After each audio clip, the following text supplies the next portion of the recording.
News 29 Maharashtra, तुमच्या आवाजाची, तुमच्या हक्काची बातमी. मुख्य संपादक महेश पेंदोर. साहेब जेवायला या आणि आमचा पूल वाचवा. मृत्यूचा सापळा बनलेल्या पुलासाठी महागावच्या तरुणांना, गडकरींना गावरान मेजवानीचं निमंत्रण. देशाचे हायवेमॅन नितीन गडकरीच्या मार्गावरून जातात, तिथे रातोरात रस्ते चकाचक होतात. या चर्चेचा आधार घेत महागावच्या एका तरुणाने आपल्या भागातील रखडलेला विकास मार्गी लावण्यासाठी एक भन्नाट शकल लढविले आहे.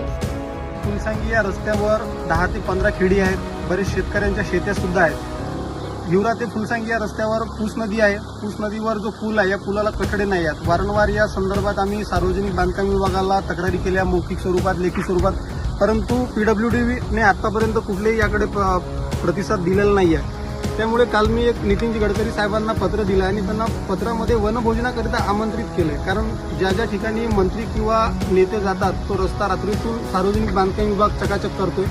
त्यामुळे या पुलावर कठडे बसवण्यात यावे आणि हा रस्ता पूर्णतः डागडुजी करावा, या रस्त्यावर खड्डे बुजवण्यात यावे आणि रस्ता पूर्ववत करावा. याकरिता मी साहेबांना त्यामध्ये उल्लेख सुद्धा केलेला आहे का तुम्ही जर वनभोजनाकरिता आला तर सार्वजनिक बांधकाम विभाग या ठिकाणी पुलाला कठडे बसवेल आणि रस्ता सुद्धा चकाचक करेल. याकरता मी त्यांना ईमेलद्वारे पत्र पाठवले, पोस्टाने सुद्धा पत्र पाठवलेले आहे. यावर साहेब काय प्रतिक्रिया देतात हे पाहणे आता. हिवरा संगम येथील हरीश भीमराव कामारकार या तरुणाने थेट केंद्रीय मंत्री नितीन गडकरी यांना पत्राद्वारे वनभोजनाचे निमंत्रण दिले आहे. पण हे निमंत्रण केवळ पाहुणचारासाठी नाही, तर मरण यातना भोगणाऱ्याला एका पुलाच्या नशिबाचे टाळे उघडण्यासाठी दिलेली एक भावनिक साथ आहे. नेमका प्रकार काय? यवतमाळ जिल्ह्यातील हिवरा संगम जवळील पूस नदीवरील पूल सध्या मृत्यूचा सापळा बनला आहे. 10 ते 15 गावासाठी महत्त्वाचा असलेल्या या पुलाचे संरक्षण कठडे तुटले असून रस्त्याची चालन झाली आहे. वारंवार मागणी करूनही स्थानिक प्रशासन ढिम्म डलत नसल्याने हरीशने थेट गडकरींना साकडे घातले आहे.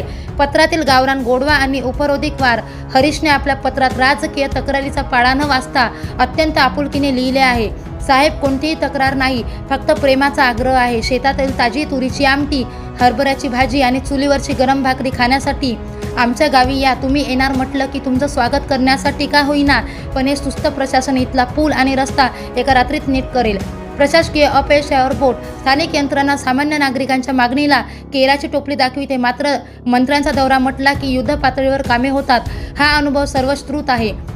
याच अनुभवाचा वापर करून हरीशने प्रशासनाच्या डोळ्यात झणझणीत व्यंजन घातले आहे. जनतेचा जीव वाचवण्यासाठी मला याशिवाय दुसरा मार्ग दिसला नाही, अशी भावना हरीशने व्यक्त केली आहे. यवतमाळ जिल्ह्याचे लक्ष लागून देशभर रस्त्याचे जाळे विणणाऱ्या गडकरींच्या कानावर हा विषय गेल्याने आता तरी या पुलाचे भाग्य उजळणार का? प्रशासनाची जागा येणार की या तरुणांचे निमंत्रण केवळ सोशल मीडियापुरतेच मर्यादित राहणार? याकडे संपूर्ण जिल्ह्याचे लक्ष लागले आहे.